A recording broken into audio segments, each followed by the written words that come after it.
What would you do if the restaurant you built together, the place that smelled like roasted rosemary and new beginnings, became the stage where your husband pressed another woman against the wall, and that woman looked you in the eye, smiled, and shoved you hard enough to make the world tilt? Before we continue, please subscribe and tell me in the comments where you're watching from. I love seeing our little community from all over the world show up for each other. I'm Haley, 31, 8 months pregnant, and this is the night the floor of my life gave way under my feet. It was one of those late September evenings that makes the city feel like a promise. The air had that faint bite that says sweaters are coming, but the sidewalks still hummed with people in light jackets, laughing like they had endless time. The lights of Derek's restaurant, Ember and Ash, glowed warm through the front windows, turning the brick facade into a jewel box. Inside, clipped laughter, clinking glasses, the whisper of knives on cutting boards. It used to feel like home. I'd spent the afternoon finishing a draft chapter for my branding clients, then decided to surprise Derek with something sweeter than a text. A small box of lemon tarts I baked from my grandmother's recipe. He'd been stressing over the fall menu and the new wine program his manager, Sienna, was pushing. "It'll be good," I told him that morning. "We're good." He'd kissed my forehead, said he was slammed, said he'd be late. I held the little white pastry box in one hand and my belly with the other, cradling the rhythmic flutter that had become my favorite conversation. "Hey there, little one. Daddy's going to love these." The host recognized me immediately, of course. I designed the gold foil menus and hand-picked the moss-green banquettes. "Mrs. Callow," he said. "Do you want to wait for Mr. Callow at the bar?" "I'll just drop this in his office," I smiled. 2 minutes. He hesitated, then nodded. I moved past the clatter and glow to the corridor painted soft charcoal, the one that led to the office, the wine cellar, and the private dining room, the library we jokingly called it for the wall of cookbooks we'd collected together. My ankles ached. My daughter kicked once, impatient. The hallway was quiet in that heavy way that amplifies your own breath. Derek's office door was not quite closed. A thin line of light cut across the floor like a blade. I didn't knock. I balanced the pastry box on my hip and pushed the door gently with 2 fingers. It took my brain a heartbeat to arrange the shapes into something true. Derek's jacket was puddled on a chair. His shirt was open at the throat, tie undone like a ribbon after a gift's been ripped apart. And Sienna, in her black silk top and those impossible heels, was pressed against him, her hands in his hair, his palms skating the edges of her waist as if they'd memorized the moves. Not a kiss of surprise. A kiss with choreography. The pastry box slid from my grip and hit the floor, tarts flipping like tiny suns before smearing yellow across the concrete. Derek flinched. Sienna didn't even jump. She broke the kiss and smiled. A slow, practiced smile that never touched her eyes. "Wow," she said lightly, as if she'd discovered an interesting wine on the list. "This is awkward." My mouth opened, closed. Words wouldn't form. I remember wanting desperately to say something mundane and salvageable like "we're closing early?" Or "careful, those are lemon tarts," but nothing came. My throat burned. The room smelled like orange bitters and his cologne. Derek ran a hand over his face as if wiping off the scene. "Haley," he said, voice soft, pleading already. This. "Don't," I heard myself say, and the sound didn't sound like me. Then, shaking. "Don't say my name like that." Sienna's gaze dropped to my stomach, the black knit dress stretched over it. She tilted her head. "God, you are very pregnant," she said matter-of-fact, like she was describing a seating chart. I wasn't sure how far along. 8 months. 7.5, I whispered, though I don't know why I answered her. Reflex maybe. I took a step back to steady myself against the doorframe, but the door swung open behind me and I had to catch my balance. Derek moved as if to help, then stopped, hands hovering, cowardice made visible. "Say something," I told him. "Anything that is not a lie." He looked at me, and what I saw there wasn't anger, wasn't even guilt. It was pity. A soft, patronizing pity that made my skin crawl. Sienna saw it too, it sharpened her. She smoothed her hair and sauntered away from the desk with the unhurried confidence of someone who thinks she has already won. The click of her heels was a metronome counting down to something I didn't want to know. She came to stand a few feet from me, blocking the door with her body. "Derek and I were going to tell you," she said. "It just never seemed like a good time." I laughed. It came out wrong, broken glass in a dryer. "A good time," I repeated. "I mean, look at you," she continued, gesturing at my belly as if presenting the special of the day. It's complicated. He didn't want to stress you out. I felt a pulse in my temple. Move, I said quietly. I'm leaving. She stayed. You should hear him out. Move, I said again, louder this time. Derek finally found words, but they were the small kind. Sienna, maybe. Maybe what? She said without looking back. Maybe she'll mess up the PR you care so much about? Maybe your investors won't like knowing their golden couple is rusting. Don't talk about our investors, I snapped. It was automatic. I had sat through too many tastings, designed too many pitch decks, turned our love story into brand capital one too many times. He tasted the word, then smiled. That's darling. She took one measured step closer. Then another. She was inside my space now, her perfume, citrus, something green and sharp, crowding my lungs. I felt my daughter shift like a bird waking. You're in my way, I said. She leaned in, her voice low so only I could hear. You've been in my way for months. I glanced at Derek. He stared at the floor like it might teach him something. My chest went cold. You're not going to move, are you? I asked Sienna. Take me, she said. The corridor lights hummed. From the dining room, distant laughter floated in, oblivious. I squared my shoulders and stepped forward, intending to slip by her. Not push, not fight, just move. The instant I brushed past, her hand flashed to my shoulder. She planted her other palm at my collarbone and shoved. It wasn't a theatrical shove. It was clean and practiced and mean. My back clipped the edge of the credenza before my hips slammed the arm of a chair. A small sound escaped me, more surprise than pain, and then the pain arrived like a wave, late but tall. My belly tightened. A hot band drew across my lower back. The pastry box, already crushed, gave a sad little crack under my heel as I staggered. Derek lurched forward, palms up, too slow. Sienna. What? She said brightly, lifting both hands as if we were playing charades and someone had guessed wrong. She bumped me. I grabbed the back of the chair and breathed. Breathe the way the midwife had taught me. My eyes stung. The room stretched and narrowed by turns like a camera lens fighting for focus. You okay? Derek asked, and I heard the calculation jammed into his concern. The weight of "are we ruined?" Tucked behind "are you hurt?" I looked up at Sienna.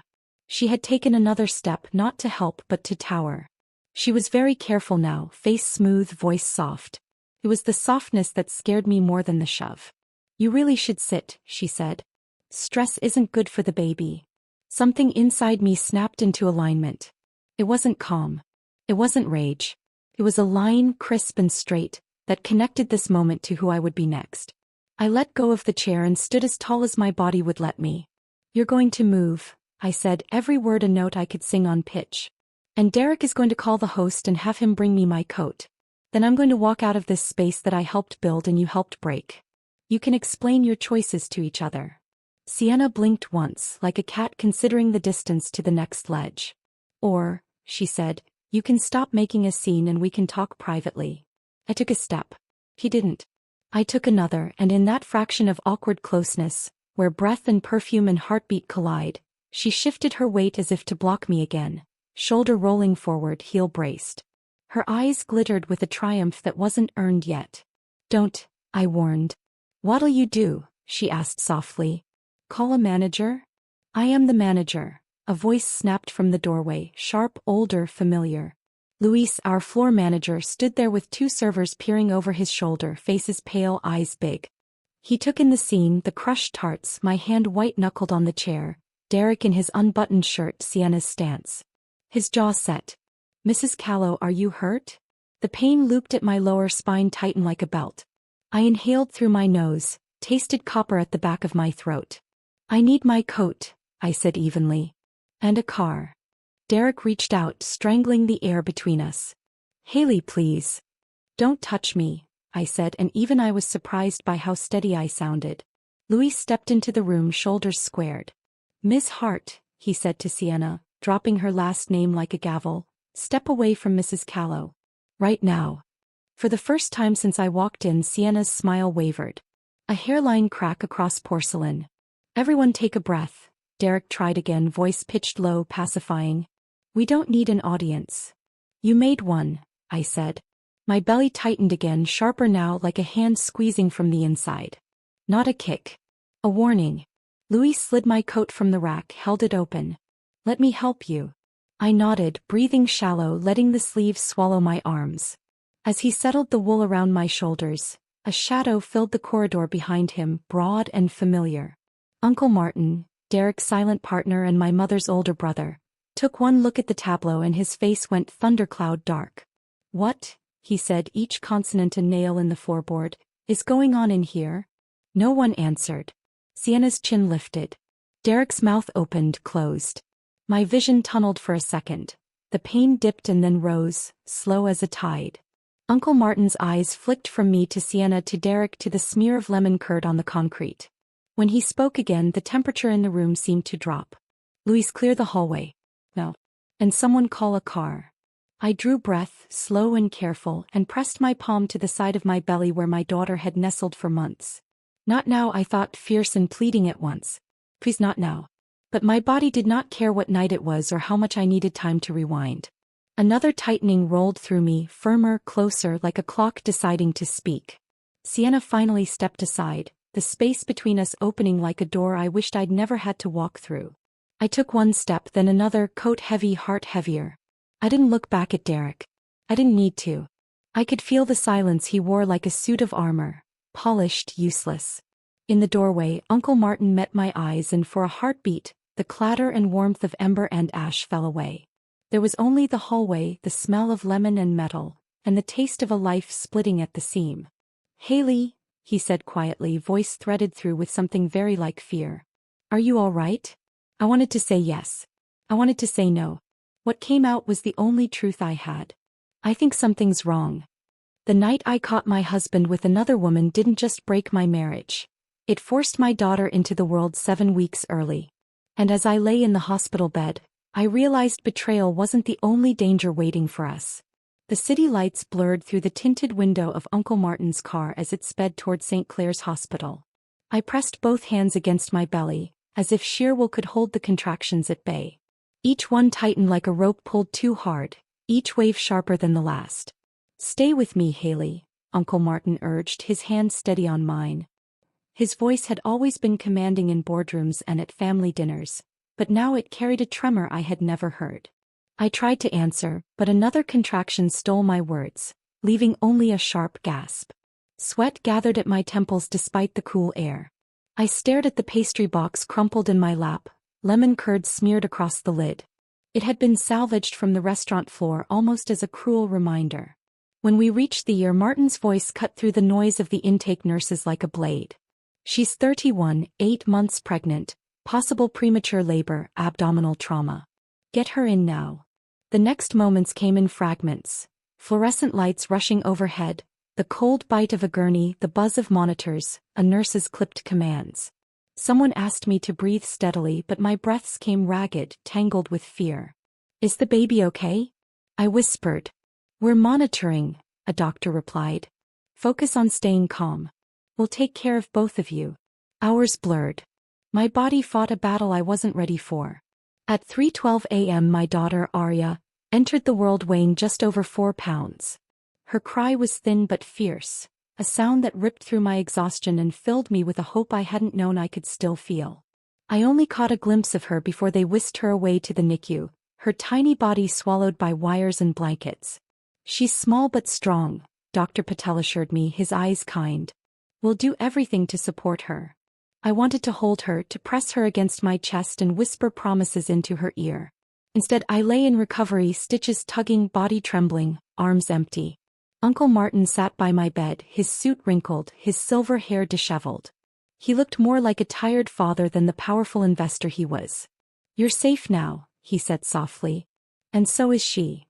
Safe, I repeated. The word felt foreign. Nothing about this was safe. Derek appeared 2 hours later. He walked into the room with his tie straightened, his face arranged into something between guilt and sympathy. His eyes darted to Martin, then to me. Haley, he whispered. God, I'm so sorry. I didn't mean for. Stop. My throat was raw but my voice held. Don't you dare make this about meaning. You meant every second of it. He flinched. I never wanted you hurt. Or the baby. You have to believe that. Uncle Martin rose from his chair, blocking Derek's path to my bedside. His voice when it came was steel. You don't belong here. Not tonight. Not after what I saw. Martin, please, Derek begged, but Martin's glare silenced him. You're lucky I don't call security right now, Martin said. Leave before I change my mind. For a moment, Derek stood there, jaw tight, eyes wet, but not in the way of remorse. More like frustration at being cornered.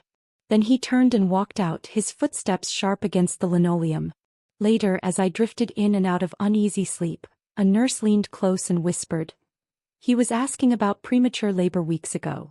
Very specific questions. We thought it was odd at the time. Do you think he knew something? Her words echoed like a bell tolling inside my skull. Derek's concern, his herbal teas, the way he had insisted I relax with his special blends. My stomach tightened with a different kind of pain, one that had nothing to do with childbirth. When visiting hours began the next morning, Claire, my older sister, arrived. She swept into the room with her red hair wild from travel, a leather satchel slung across her shoulder. A corporate lawyer from Chicago, Claire was a force of nature, blunt, brilliant, and fiercely protective. Oh, Hales, she whispered, gathering me gently into her arms. I came as fast as I could. Tell me everything. And I did. Every word, every glance, every shove. The lemon tarts, Sienna's smirk, Derek's silence. Aria's tiny cry. Claire's eyes grew sharper with each detail, her jaw clenched tight. He doesn't just get to betray you, she said finally. Not like this. Not with Aria's life on the line. What are you saying? I'm saying, she leaned in, voice low but burning, this is bigger than an affair. Something doesn't add up and I intend to find out what. That night, as the machines hummed in the NICU and my daughter fought for every breath, I whispered through the glass of her incubator. I promise you, Aria, this isn't the end. This is where we begin. And deep in my chest, a cold resolve took root. They thought I was broken. But they had no idea who I was becoming. 3 days after Aria's birth, I was discharged from the hospital. My body was sore, stitched and exhausted, but it was nothing compared to the ache of leaving her behind in the NICU. The incubator hummed like a cruel cradle, glass separating me from her tiny fists and determined lungs. Claire walked beside me as we left the ward, one hand steadying my elbow, the other balancing her satchel stuffed with documents. She had already begun requesting Derek's financials, the restaurant's books, and anything she could pull through her network. You need rest, she said firmly as Uncle Martin drove us to my townhouse. I'll handle the paperwork. But when we arrived home, it was impossible to rest. The nursery sat waiting with its pale yellow walls and the mobile we had chosen together, a carousel of stars and moons. It looked like a shrine to a marriage that no longer existed. I sat on the edge of the bed, staring at the crib, when Claire's voice cut through from the kitchen. Haley, she called. Come here. You need to see this. On the kitchen table lay a folder I didn't recognize. Claire slid it toward me, her expression tight. Inside, insurance paperwork. Policies. My name in bold. A $2 million life insurance policy, Claire said flatly. Taken out 6 months ago.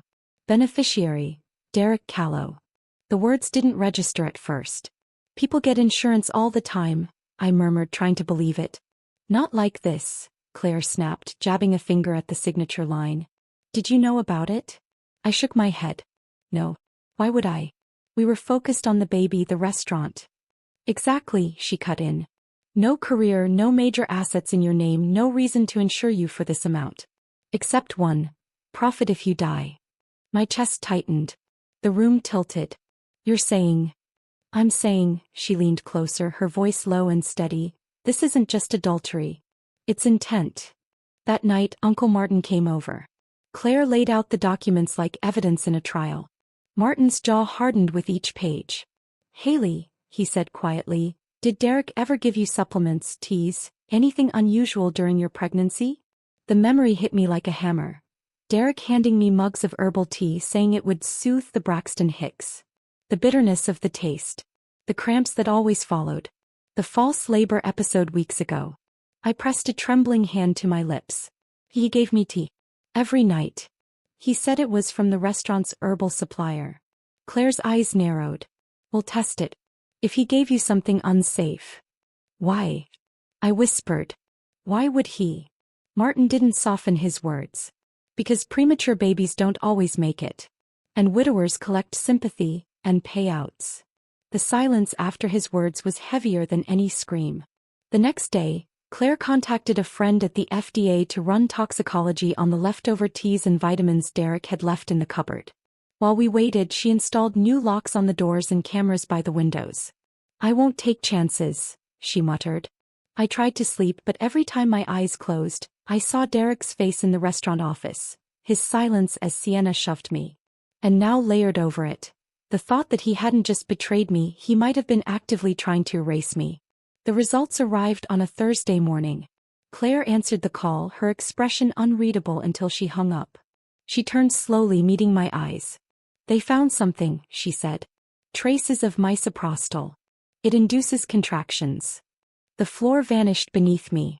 I gripped the counter to stay upright. He tried to. Yes, she said, her jaw rigid.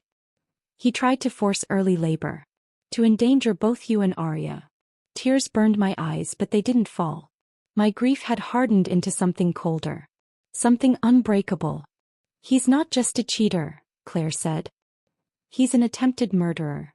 That night I sat by Arya's incubator, my palm pressed gently against the glass. Her tiny chest rose and fell with the persistence of a fighter.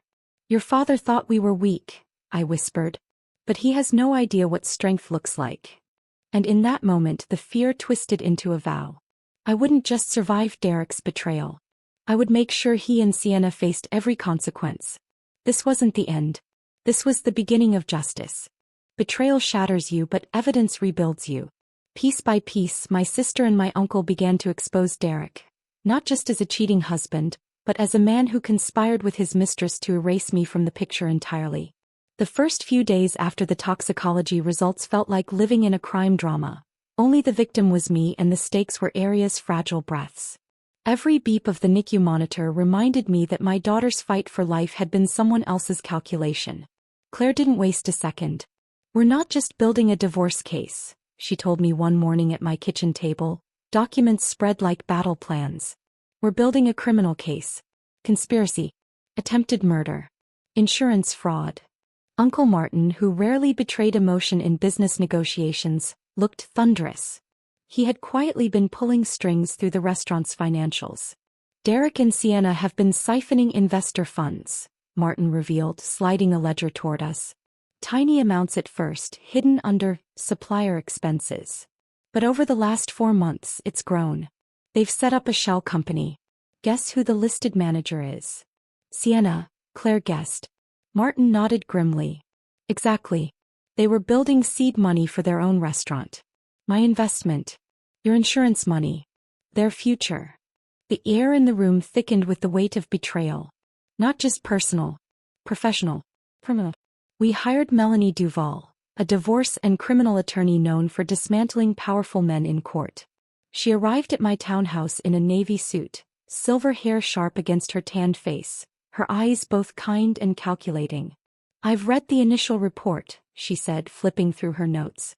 This is not just about infidelity. We have assault, medical endangerment, and financial motive. A jury will despise them. What about custody? I asked, my stomach nodding. He'll try to take Arya. Melanie leaned forward.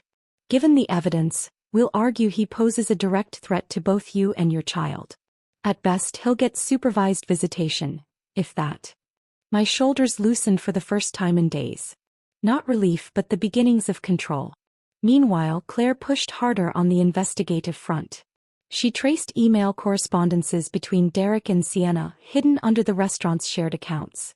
Late-night exchanges about our new place, jokes about how she'll never see it coming. One email chilled me to the bone. March 14th, Derek. Once the paperwork clears, we'll be free. Just need her to stay calm until then. March 15th. The day the insurance policy was signed. The restaurant itself became a battlefield. Martin confronted Derek in private about the siphoned funds. Derek, arrogant and cornered, denied nothing. I built that restaurant, Derek spat. I made Ember and Ash what it is. You think anyone cares about Haley's input? The menus? The branding?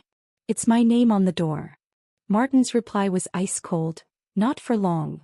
He immediately froze Derek's access to the accounts. Staff loyalty began to shift. Word spread that Derek had betrayed not only his wife but his investors. Sienna tried to keep her control, but cracks showed. Servers whispered, the kitchen staff avoided her gaze.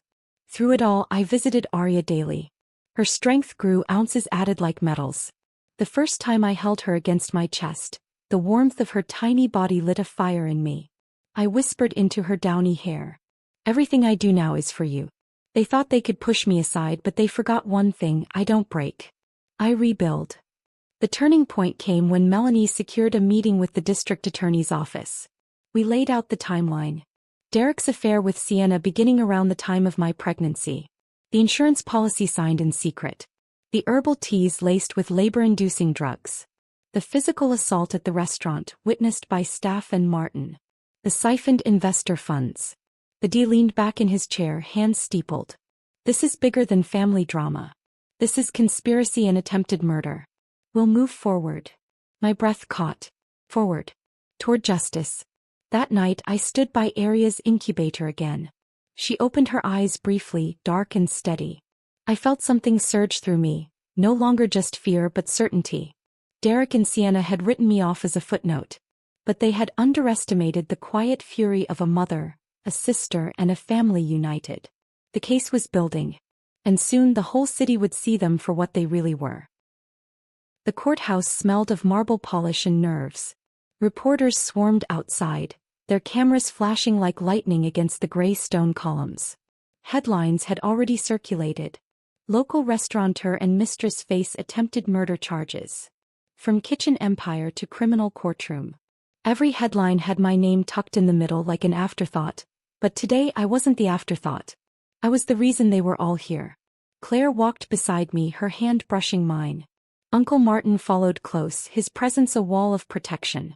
My attorney Melanie was composed as ever, her files neatly stacked, her lips set in a straight, unshakable line. Inside the gallery buzzed. Restaurant staff, investors, old friends, even strangers curious about scandal. All packed the wooden benches. And then they brought him in.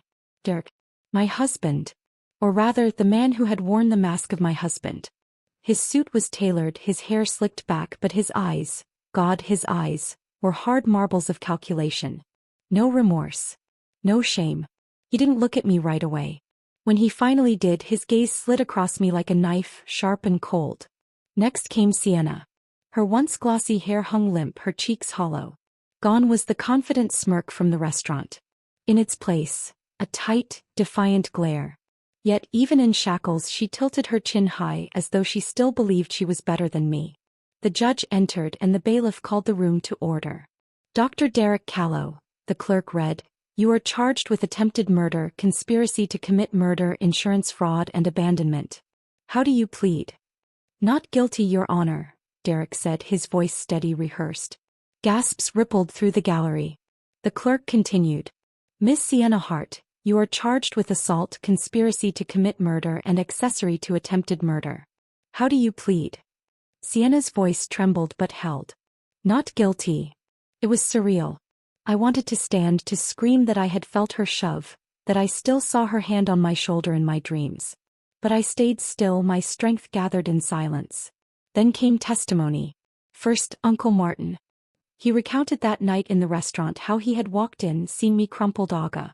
Next, Luis, our floor manager. He described how Sienna blocked me, how Derek stood by, how the staff watched in horror. His words painted the picture I had lived. Betrayal not just in action but in silence. Finally my turn. I stood, palms damp, knees trembling, but when I looked at the jury, at the rows of strangers waiting to judge the truth of my life, something inside me stilled. I am Haley Callow, I began. I'm here not because my husband cheated, but because he and his mistress decided my life, and the life of my unborn daughter, were obstacles in their way. I told them about the herbal teas, the false labor, the insurance policy. About the night in the restaurant, the shove, the pain, the premature birth. My voice cracked when I spoke of Arya's first cry, how it sounded more like defiance than life. When I finished, the courtroom was silent except for the scribble of pens and the clicking of cameras outside. During cross-examination, Derek's attorney tried to paint me as emotional, unstable, exaggerating. Mrs. Callow, he said smoothly, isn't it true your sister is a lawyer with a reputation for aggressive litigation? Isn't it possible this case is being driven by her ambition rather than fact? I met his eyes, then the jury's. Ambition doesn't put misoprostol in herbal tea. Ambition doesn't shove a pregnant woman hard enough to trigger labor. That was Derek and Sienna. And that is fact. Even the judge's mouth twitched as if fighting a smile. When Sienna took the stand, her mask cracked. Melanie's questions were knives wrapped in velvet. Ms. Hart, did you or did you not email Mr. Callow about your new place and say, quote, she'll never see it coming? Sienna stammered. That was taken out of context. And the insurance policy? Melanie pressed. I didn't know about it. Sienna snapped, panic bleeding through. Her eyes darted toward Derek, but he didn't look back. He sat still, jaw clenched, the first beads of sweat on his forehead. The day ended in a whirlwind of reporters outside the courthouse. Microphones thrust into my face, voices overlapping. Mrs. Callow, do you believe your husband truly wanted to kill you? Do you feel vindicated seeing them in custody? What about your daughter? How is she now? For days I had been silent. But now I straightened my shoulders and spoke clearly, the truth ringing through every word. My daughter is alive because she fought harder than they ever expected. I am alive because of my family. Derek and Sienna underestimated us. They thought love could be replaced with greed. But the truth has a way of shining even in the darkest kitchens. The cameras clicked like applause. And as the courthouse doors closed behind me, I knew the war wasn't over yet. The verdict was still to come. But in that moment I was no longer just Haley, the betrayed wife. I was Haley, the mother who refused to stay silent. The night I caught Derek with Sienna, I thought I'd lost everything. But in the courtroom, with my daughter's tiny heartbeat guiding me, I realized betrayal had given me something else: clarity. And with clarity came power. The verdict came on a cold morning that smelled faintly of rain. The courtroom buzzed with expectation, reporters already drafting their headlines, cameras poised like vultures. I sat in the front row, Aria's photo tucked safely in my purse, my hand clenched in Claire's. The judge's voice cut through the air. For the charge of attempted murder, we, the jury, find the defendant, Derek Callow, guilty. Gasps rippled across the room. Derek's jaw tightened, but he didn't flinch. He just stared straight ahead, as if by pretending none of this touched him he could remain untouchable. The judge continued. For the charges of assault and conspiracy to commit murder, we find the defendant, Sienna Hart, guilty. Sienna broke. Her carefully curated poise collapsed into sobs, her hands shaking as the bailiff moved closer. Derek didn't turn to her. He hadn't looked at her once that morning. The empire they had tried to build on my ashes was crumbling, and neither had the grace to face it together. When the judge announced Derek's sentence, 15 years in prison without parole, I felt my lungs release a breath I hadn't realized I'd been holding for months. Sienna received 8 years, her attorney begging for leniency, but the jury had seen through her crocodile tears. Justice. Not complete, not perfect, but justice. Outside, the world exploded with flashing cameras and shouted questions. This time I didn't shrink. I stepped to the podium Melanie had arranged, Claire and Martin at my side. My husband and his mistress thought they could erase me, I said clearly. They thought money and lies could cover their crimes. But today the truth spoke louder. My daughter Aria will grow up knowing her mother fought for her, that strength is born in the darkest moments. The microphones hummed with my words. And for once, Derek wasn't the headline. I was. The weeks that followed were a strange mixture of grief and rebirth. Grief for the life I thought I had, the marriage I'd defended, the love I had believed in. But rebirth too, because out of that wreckage something stronger emerged. Uncle Martin, true to his word, stripped Derek of his shares in Ember and Ash. He transferred majority ownership to me. One afternoon, standing in the restaurant's kitchen, I ran my fingers across the marble counters and whispered to Aria, who slept snugly in a sling across my chest. This is ours now. Not his. Ours. The staff, who had once looked at me as just the owner's wife, now looked at me with respect, with trust. Many of them had seen that night. They knew. And slowly together we began to rebuild. One evening, months later, I stood in the restaurant's dining room after closing. The lights dimmed low, the scent of roasted garlic still hanging in the air. Arya giggled in her stroller, clutching a stuffed fox Claire had given her. I looked around at the space I had once thought ruined forever. And I realized, it wasn't ruined. It was transformed just like me. I was no longer the woman who walked in carrying lemon tarts and dreams of a happy marriage. I was the woman who had been shoved, broken, and still stood back up. The woman who had survived. The woman who had won.